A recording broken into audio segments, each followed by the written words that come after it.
think the Netherlands feeds the world. It is one of the great statistics in modern economics. A country smaller than 42,000 square kilometers, flat, cold, crowded, exporting something like 129 billion euros of agricultural goods a year. Second on earth, behind only the United States. Here is the problem. The Netherlands produces about 0.4% of the world's agricultural output. Both of those are true at the same time, and the space between them is what this file is about. Because roughly 35% of that export figure is food that was never grown in the Netherlands. It was grown somewhere else, shipped in and shipped out again. That is not a secret, and nobody is hiding it. The Dutch Statistics Agency and Wageningen University publish the split themselves every year. It just almost never survives the journey into the headline. And when you take that third out, what is left is stranger and considerably more impressive than the version you have been told. This is the RISE Index, where we follow the routes that goods, energy and power actually travel, and ask what happens at the narrow parts. Every file this season has been about a bottleneck that constrains something. A canal, a strait, a repair fleet, a chemical process nobody wanted to host. This one is the opposite case, a country that built a narrow part on purpose and made everything flow through it. 3 numbers. Frame the file. 1. Around 129 billion euros of agricultural exports in 2024, a record from a country you can drive across in 3 hours. 2. About 65% of that is Dutch grown. The remaining 35%, roughly 45 billion euros worth, is re-export of goods produced elsewhere. 3. And this is the number that reframes the other 2. Of the total economic value the Netherlands actually earned from agricultural exports in 2024, about 47 billion euros, only 5.2 billion came from that re-export business. 35% of the headline. 11% of the money. Hold that gap because it explains something about how trade statistics work that applies far beyond food. Start with what re-export actually means, because it sounds like an accounting trick and it is not. A container of Spanish citrus arrives at Rotterdam. It is unloaded, sorted, graded, chilled, repacked, combined with other consignments, and sent onward to Germany or Poland or Britain. Under international trade statistics, that citrus is now a Dutch agricultural export. Correctly. That is the standard, and every trading country reports the same way. The Netherlands did real work on it. Handling, cold chain, quality sorting, logistics. That work has value. It just has much less value than growing the citrus did. Which is exactly what the numbers say. 45 billion euros of goods crossing the border, 5.2 billion euros of actual Dutch earnings attached to them. And it is worth standing inside that work for a moment, because 45 billion euros sounds like a vault, and it is not. It is a shed near a motorway at 4 in the morning. Pallets coming off a truck from Spain, being broken down, graded by size and colour, checked for cold chain breaks, restacked for 6 different destinations, and back on a lorry before the buyers in Hamburg open their email. The margin on that is a few percent. The work is real, the skill is real, and almost none of the value of the citrus stays in the building. So let us name the shape, because this season is going to need it again. The pass-through. A place that appears in the statistics of everything that crosses it at full value, whether or not it produced any of it. The number is not false. It is measuring position rather than production, and those two things get read as the same thing. And if that sounds familiar, it should. In the first file of this season, a canal counted the traffic that crossed it, and when 40% of that traffic went around the long way instead, the canal lost enormous revenue without ever closing. Position generates numbers. It also generates exposure because position is the one thing you cannot own outright. And exposure is the right word because there is a version of this story where the Dutch position turns out to be far more fragile than the tonnage suggests. Now take the pass-through out and look at what remains, because this is the part the correction makes visible. Around 82 billion euros in the 2023 figures of genuinely Dutch-produced agricultural goods, from a country with very little farmland by any reasonable standard. How?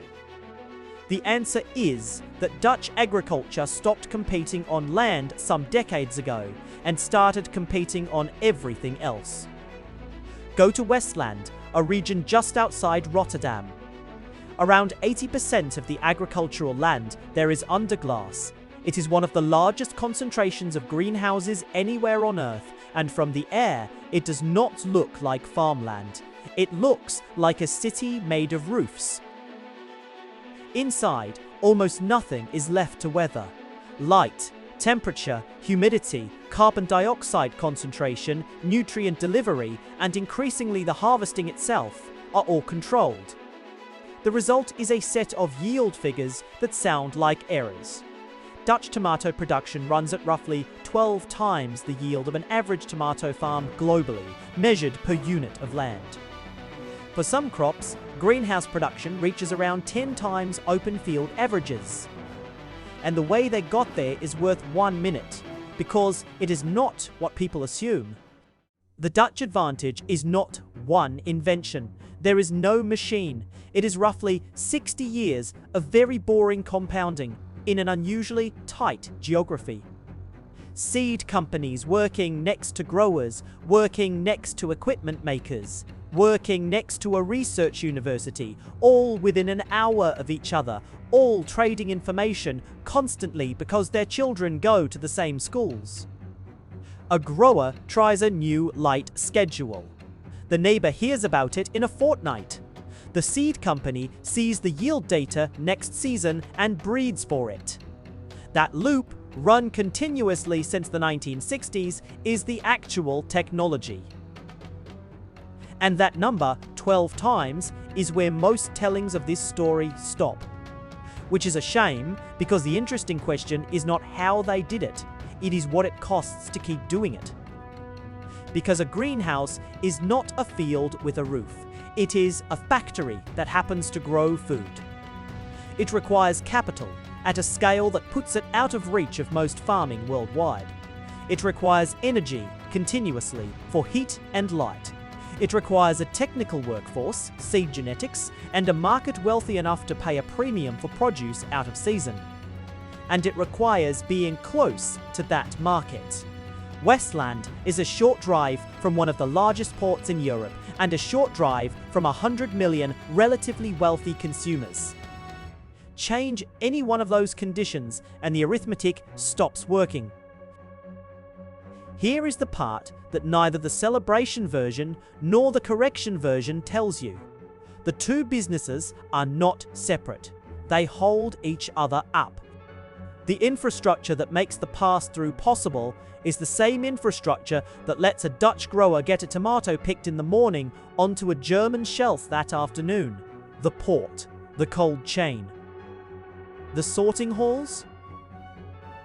The trucking network and the customs expertise that keeps it moving.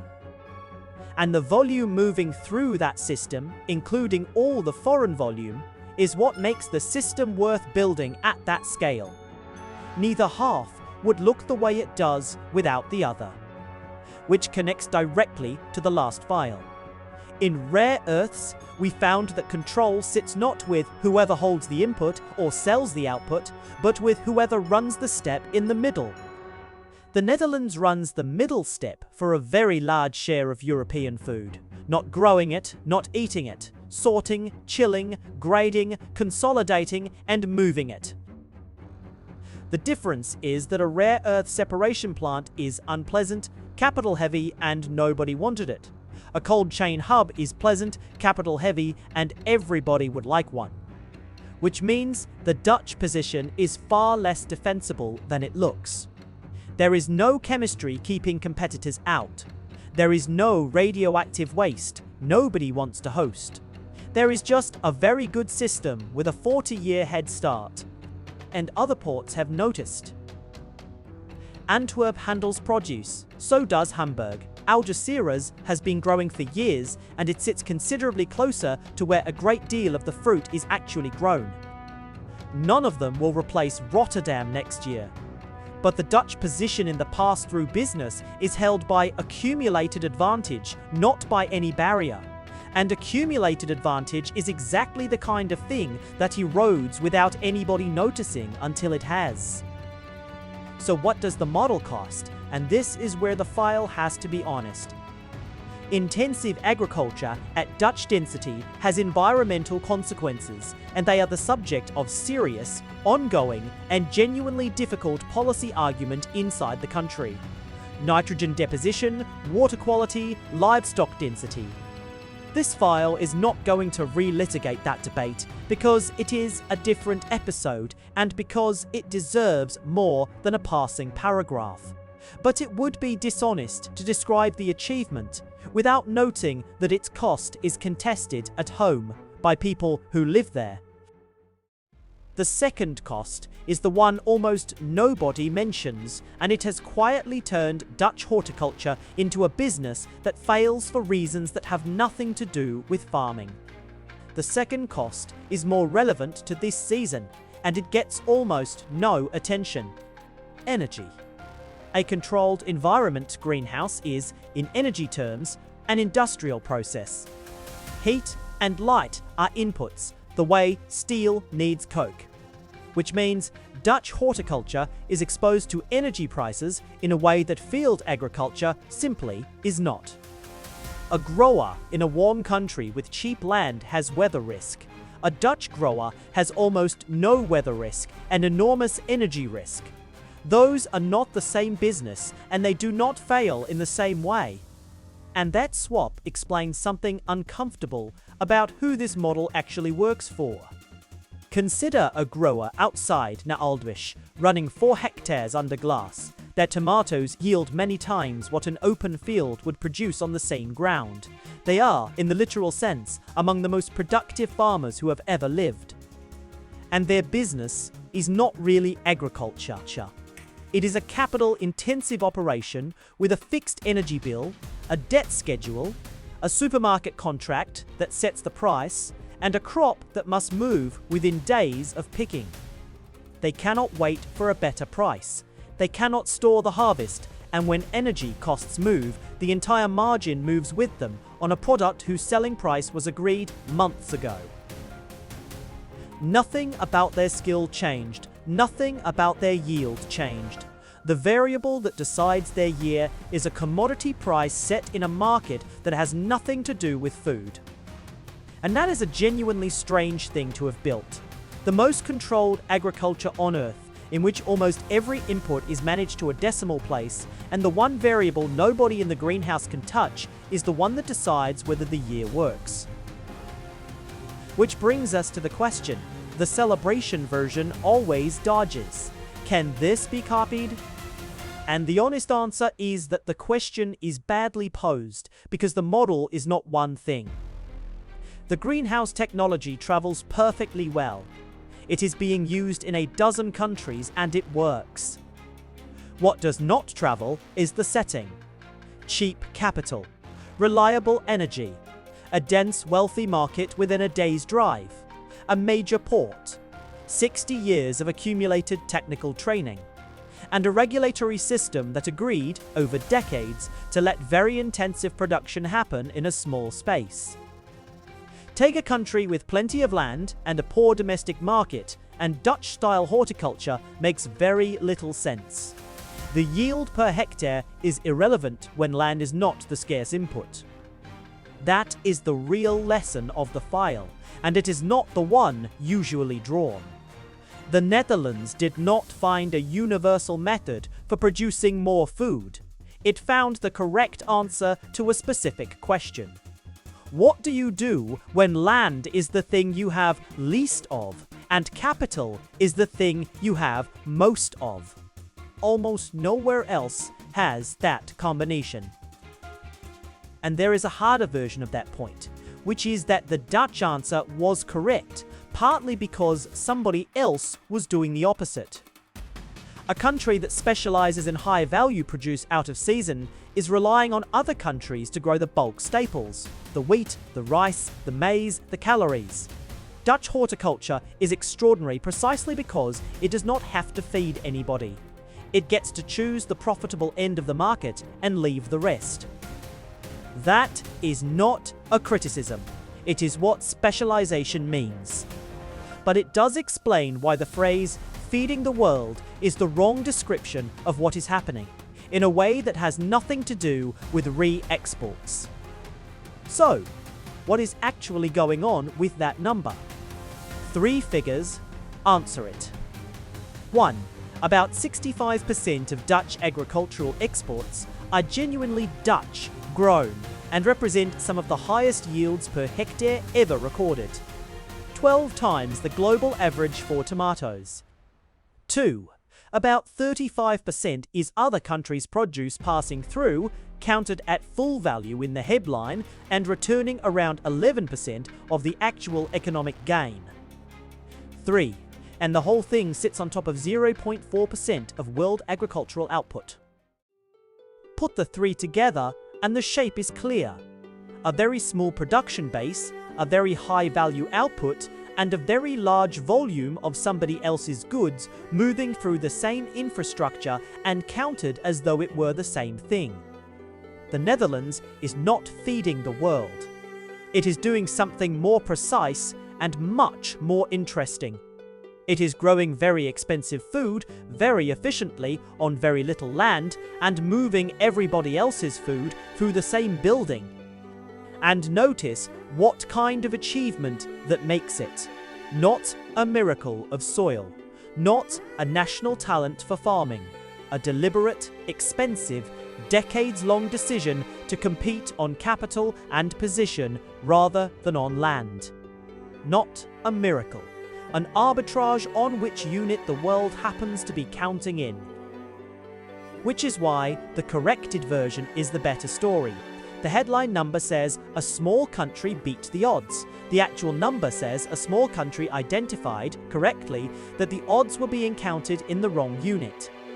5 files in, and something has quietly changed about the season. The first 4 choke points were all physical. A canal, a strait, a fleet of ships, a haul of chemical tanks. Things with mass that you could photograph.